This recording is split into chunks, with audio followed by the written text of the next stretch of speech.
Trevor gave the story incredible scale, and the multi-stage heists were the clear highlights of the campaign. Setting up the jewel store job, for example, was fantastic cinematic game design. You cased the store, selected an approach between smart or loud, and hired specific crew members with different skill stats and payout cuts. Taking a cheap hacker meant less time before the alarms go off. This alarm is gonna go at some point. You gotta be kidding me! Or taking a cheap driver meant risking them dropping bags of jewelry or even dying and getting lost during the getaway. You're back! Ah, okay! I don't know where to go! You gotta hold on! That system gave players genuine tactical choices to make. The issue was that this mechanic only existed inside a handful of hard-coded campaign checkpoints. You couldn't take that heist board, gather your crew, and plan an optional score on the Fleeca Bank in Chumash or something like the Blaine County Savings Bank. Once the campaign heist was finished, the entire planning framework disappeared from the world. As a linear crime narrative, GTA 5 is brilliant. The issue appears when you step away from the mission markers and look at GTA 5 as an open-world criminal sandbox. Outside of scripted story beats, the independent criminal mechanics are surprisingly pretty bare bones. GTA 5 had plenty of small criminal interactions scattered across San Andreas. For example, you could walk into any of the 20 convenience stores, point a gun at the cashier, and take a quick cash payout ranging from $200 to $1,000, and then run from the cops. Or you could spot blue dots on the minimap signaling an armored truck, blow the back doors off with a sticky bomb, and grab the briefcase containing $3,000 to $5,000, and then again run from the cops. The problem was that none of these activities connected into a larger loop of criminal progression. Robbing the gas station just gave you quick pocket cash and the police chase, but the cash didn't feed anything. You couldn't use those low-level street robberies to fund bigger operations or recruit crew members or purchase illegal gear or open up new criminal contacts. Every small crime was just a self-contained event that reset the moment you lost the cops. Even Lester's assassination missions, which were easily the most profitable optional activity in the game, weren't really a criminal career loop.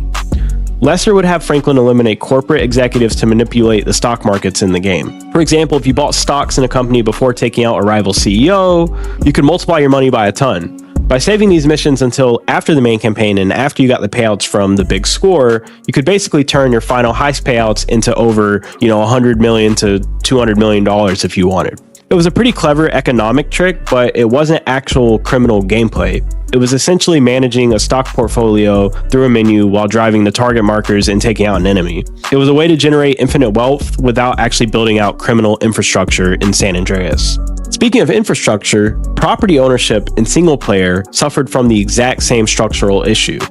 As you earned money in the game, you could buy up commercial properties around the map. Locations like a towing impound for $150,000, or seafood restaurants, or golf clubs, things like that. On paper, this sounds kind of exciting, like you're building a commercial and criminal empire, but in practice, the gameplay loop was almost non-existent. Most properties did two things. They deposited a modest check into your bank account once a week in-game, and some of them had additional small content and things you could do like deliveries and things like that. The financial return almost made no sense either. The golf club cost $150 million and paid out $264,000 a week. That meant you would have to play the game over 500 in-game weeks to earn that money back. Now obviously this purchase is just meant as an in-game flex and not probably something that you actually expect to earn the money back from, but still, your reward for buying property was low payouts and or fetch quests. That was basically it. You weren't managing the operations or hiring muscle or laundering money or expanding your network. You were just running errands or just getting modest paychecks. The one notable exception I will say was Trevor's arm trafficking business out of the McKinsey Field hangar in Grapeseed. Buying that airfield for $150,000 actually unlocked repeatable active gameplay, which was airdrops in the Cuban 800 where you had to stay low to avoid the radar, and then also ground deliveries in a dune buggy where you would drop shipments. It had real objectives, environmental risk, repeatable payouts, but even McKinsey Field was an isolated island. It didn't interact with any other system, property, or region in the game. You couldn't recruit staff to run the deliveries for you, or expand your supply into Los Santos, or use the weapons you smuggle to supply your own heist crews. It existed entirely in its own corner of Sandy Shores. This design created a massive disconnect in GTA 5's endgame after you've completed the story. The story mode forced you to rely almost entirely on the main campaign for financial and status progression. Once you completed the third way and the big score and everything like that, each protagonist was sitting on tens of millions of dollars. Because the open world lacked persistent scaling criminal systems, you had nowhere to invest that wealth from a gameplay standpoint beyond the stock market. You could buy luxury sports cars, private jets, military helicopters, high-end clothes, etc., but you couldn't build or sustain an active criminal enterprise. The game gave you the ultimate payout, but stripped away any meaningful criminal mechanics suspended on. You completed a great crime story, but the sandbox wasn't built to let you live out a criminal career afterward. And that exact limitation is what Rockstar set out to address 5 years later in Red Dead Redemption 2. 5 years after GTA 5, Rockstar released Red Dead Redemption 2. And it approached open world crime from a completely different lens than GTA 5 did. Where GTA 5 kept its deepest criminal mechanics locked inside linear story missions, Red Dead Redemption 2 built crime directly into the basic physics and interaction systems of the open world itself. You didn't need Dutch or Hosea to give you a mission marker to act like an outlaw. The world itself was designed to let you live out an outlaw lifestyle entirely on your own time. If you wanted to spend 3 hours playing purely as a criminal in free roam, you had an entire suite of interlocking systems to do it. You didn't have to wait for a script trigger to tell you when it was time to pull off a robbery. The foundation of this design was the contextual interaction menu. By locking onto any non-playable character in the world, Arthur could choose how to engage with them, greet, antagonize, or even rob.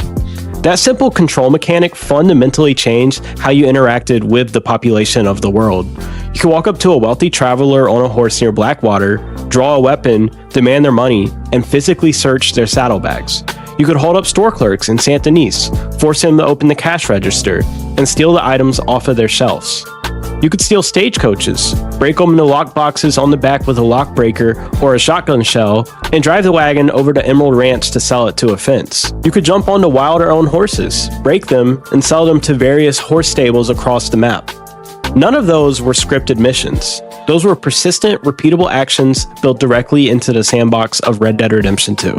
Train robberies are probably the best example of how far Red Dead 2 took this systematic freedom. You could board a train at any point, wait until it reached a desolate point on the map, or in a populated point if you preferred, and take control of the locomotive.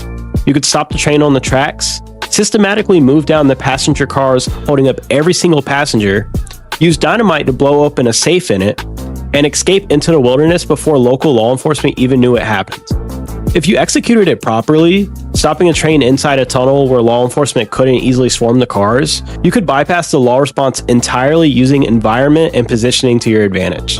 That wasn't a scripted strategy designed by a mission developer. It was an organic, emergent outcome created by combining train physics, NPC behavior, and the terrain, with the complex law and reactivity built underneath them. In GTA 5, if you fired a gun in the middle of Blaine County desert with no one around, eventually you would get the cops and they would spawn nearby within seconds. Red Dead 2 replaced that artificial police spawning in with a physical witness and law system. When you committed a crime, for example, nearby civilians didn't automatically alert the police. They became physical witnesses on the map.